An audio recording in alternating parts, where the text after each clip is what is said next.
મિત્રો, આ તમારી વાત છે ખૂબ કહેવાય કે સરહદી બનાસકાંઠા જિલ્લો છે અને રાજસ્થાન અને પાકિસ્તાનને અડીને આવેલો જિલ્લો છે.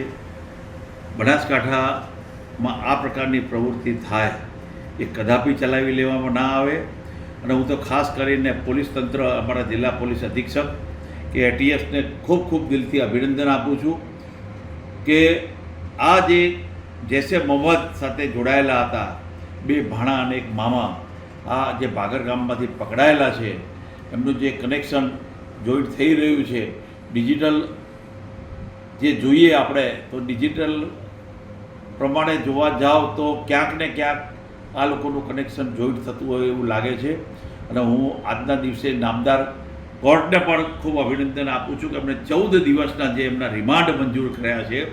તો એ આ રિમાન્ડ જે 14 દિવસના મંજૂર થયા છે, તો એટીએસના અધિકારીઓ ઉપર મને સંપૂર્ણ વિશ્વાસ છે, પોલીસ તંત્ર ઉપર સંપૂર્ણ વિશ્વાસ છે કે 14 દિવસની અંદર કાંઈ ને કાંઈ એવું જરૂરથી બહાર આવશે કે આ જે પ્રકારના હિન્દુ નેતાઓને ટાર્ગેટ કરી રહ્યા હતા, દેશની સુરક્ષાને ટાર્ગેટ કરી રહ્યા હતા, દેશના નેતાઓને કે ગુજરાતના હિન્દુ નેતાઓને ટાર્ગેટ કરી રહ્યા હતા, મિત્રો આ પ્રકારની ક્યારે પ્રવૃત્તિ કરવાવાળાને ચલાવી લેવામાં ના આવે.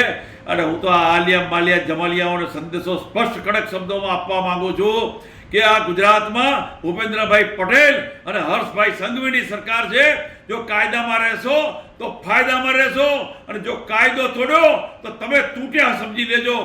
નરેન્દ્રભાઈ મોદીનું આ ગુજરાત મોડેલ છે, અમિતભાઈ શાહ સાહેબનું આ ગુજરાત મોડેલ છે, દેશના યશસ્વી પ્રધાનમંત્રી કે દેશના ગૃહમંત્રીનું આ ગુજરાત છે. મિત્રો, અહીંયા જો એટીએસના અધિકારીઓ એટલા મજબૂત બેઠા છે કે આ પ્રકારના આતંકવાદી કૃત્યો કોઈ કરવાનો પ્રયાસ કરશે એ આજે નહીં ચાલે કે ક્યારે નહીં ચાલે, એના છોતરા કાઢી નાખવામાં આવશે.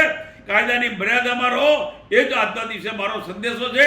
દેશની સુરક્ષાને સહેજ પણ અટકચારો કરવાનો કે ખરોચ કરવાનો પ્રયાસ કર્યો છે કે ગુજરાતની સુરક્ષાને કે જિલ્લાની સુરક્ષાને કોઈ સહેજ બી ખરોચ કરવાનો પ્રયાસ કર્યો છે, તો આજે નહીં ચાલે કે ક્યારે નહીં ચાલે.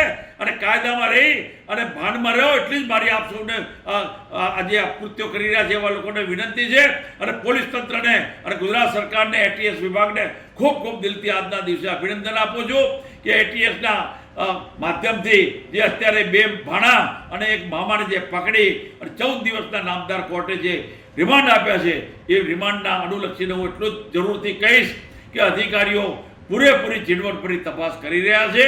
કાંઈ ને કાંઈ આના કનેક્શનના જે તાર કાશ્મીર સાથે જોડાયેલા જોવા મળી રહ્યા છે એ 100% નીકળશે અને આ લોકોને બરોબર મેથી પાક મળશે, એમાં કોઈ શંકાને સ્થાન નથી. મિત્રો, ડરવાની કોઈ જરૂર નથી. આ નરેન્દ્રભાઈ મોદી સાહેબને, અમિતભાઈ શાહ સાહેબની કે ભૂપેન્દ્રભાઈ પટેલ સાહેબની કે હર્ષભાઈ સંઘવી સાહેબની સરકાર છે. માટે ગુજરાતના લોકો આજે 25 વર્ષથી જે શાંતિનો અહેસાસ કરી રહ્યા હતા અને આવા જૈસે મોહમ્મદના જોગ આવા અટકચારો કરનારના આતંકવાદી પ્રવૃત્તિ સાથે જોડાયેલા લોકો જો સહેજ પણ આ ગુજરાતની શાંતિને ઓરવાનો પ્રયાસ કરશે તો એને જડબાતોડ જવાબ આપવામાં